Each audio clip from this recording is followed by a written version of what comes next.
Bonsoir. L'ouverture de la chasse en forêt de Sénart, c'est demain. Bien entendu, une équipe de Téléson sera équipée tout terrain pour suivre ceux qui poursuivront dès l'aube les sangliers et autres bébêtes bien entendu autorisées.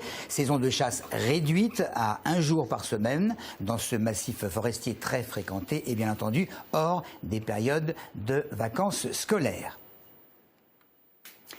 Cet après-midi, les salariés du groupe Sanofi ont manifesté à Paris contre le plan de restructuration annoncé par la direction. C'était le 5 juillet dernier à Chilly-Mazarin. Plus de 300 personnes se sont mobilisées et Claire Colombel les a suivies avant leur départ pour la capitale.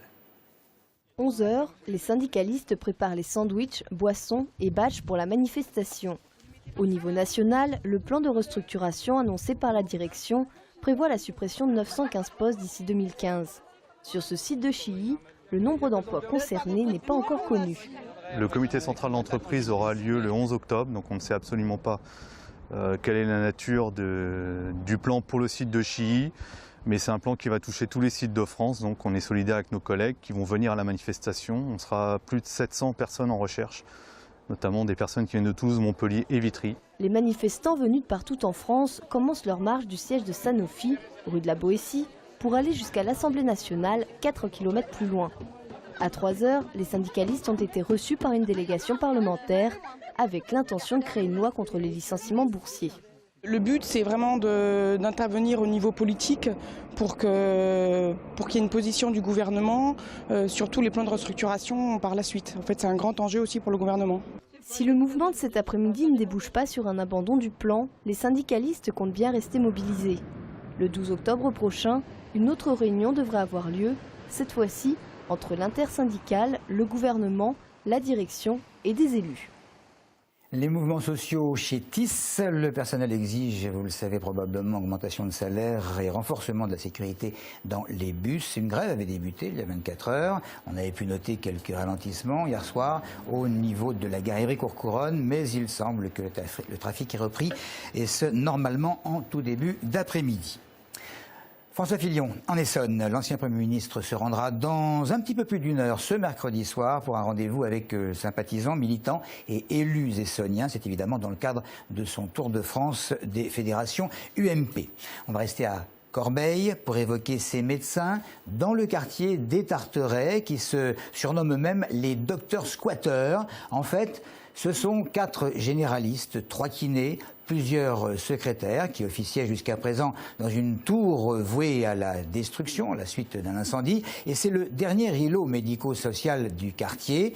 Hors de question pour l'équipe de patienter jusqu'à un relogement dans 2 ans et qui leur coûterait, disent-ils, 2 fois plus cher. Une pétition tourne d'ailleurs dans cette cité de 10 000 habitants en leur faveur. Sur le plan de la santé, il n'y a plus rien. C'est clair, il n'y a plus rien. Il n'y a pas de PMI, il n'y a pas de médecin généraliste, les services d'urgence ne viennent pas, ou difficilement accompagnés de la police.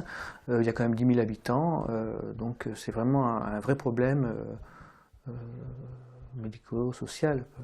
C'est vraiment catastrophique. Images et explications recueillies par Maxime Lemaine. Les entreprises dans le département, eh bien, elles se multiplient. La Chambre de commerce et d'industrie a recensé 498 créations en Essonne en juillet dernier, un mieux par rapport à l'année précédente. Cela dit, sur la même période, il faut noter la disparition de 271 entreprises. Des pratiques à présent qui devraient peut-être être encadrées, pas toutes, mais cela va peut-être se concrétiser. En toile de fond, il y a les médecines douces, autrement appelées médecines non conventionnelles. Qui ne connaît pas, par exemple, l'homéopathie qui est rentrée dans les mœurs? On pourrait s'aventurer vers la création d'un label. David Kircher et Tristan Guyader ont demandé à quelques Essonniens s'ils recouraient aux médecines douces ou s'ils ne leur faisaient pas confiance. Je fais confiance à la médecine douce dans la mesure où le traitement que je dois prendre n'est pas trop lourd. J'ai déjà eu recours à l'homéopathie.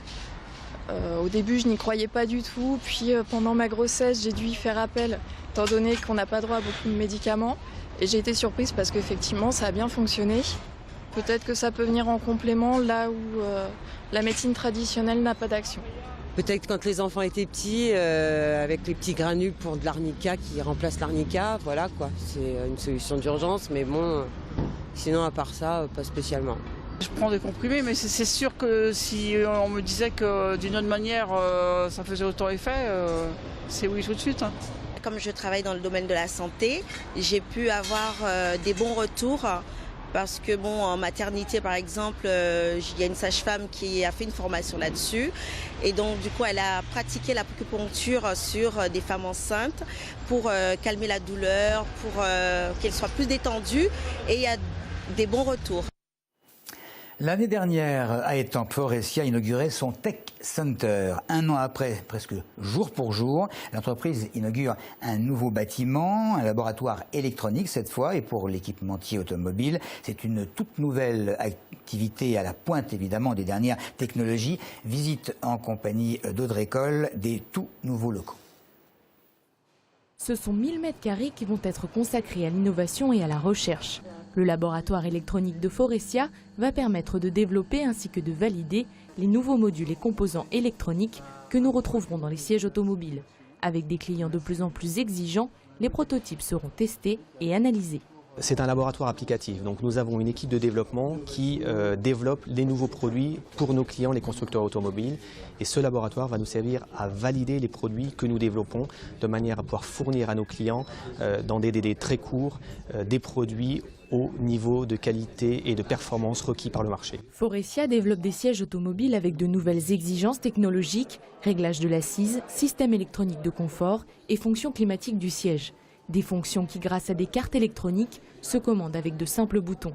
Avec cette nouvelle extension, Foressia prouve la vigueur de l'entreprise. C'est un pari qu'on a monté avec Foressia et c'est un pari qui aujourd'hui se réalise. 2 inaugurations en quelques mois d'intervalle. Pour ceux qui pensaient que Foressia allait partir, c'est un échec pour eux. Et puis pour nous qui croyons bien sûr en Foressia et en cette culture de l'entreprise et en cette intelligence de l'entreprise au service, je dirais, de patriotisme de français, parce que Foressia c'est la France, je dirais que c'est chapeau. Foressia se développe dans le monde mais aussi en France et crée des liens avec les universités. À Brière-les-Cellés, l'entreprise collabore avec 10 grandes écoles dont Supélec, une façon de montrer l'attachement de Foressia avec la recherche. Et de la recherche à l'éducation, terminons par un changement justement à la direction académique de l'Essonne. C'est Marie-Hélène Leloup qui succède à Christian Wassenberg, professionnel très méritant et laissant à tous un excellent souvenir, et qui quitte notre département pour la direction académique des services de l'éducation nationale du Nord. Voilà, c'est tout pour l'actualité. Merci de nous avoir suivis.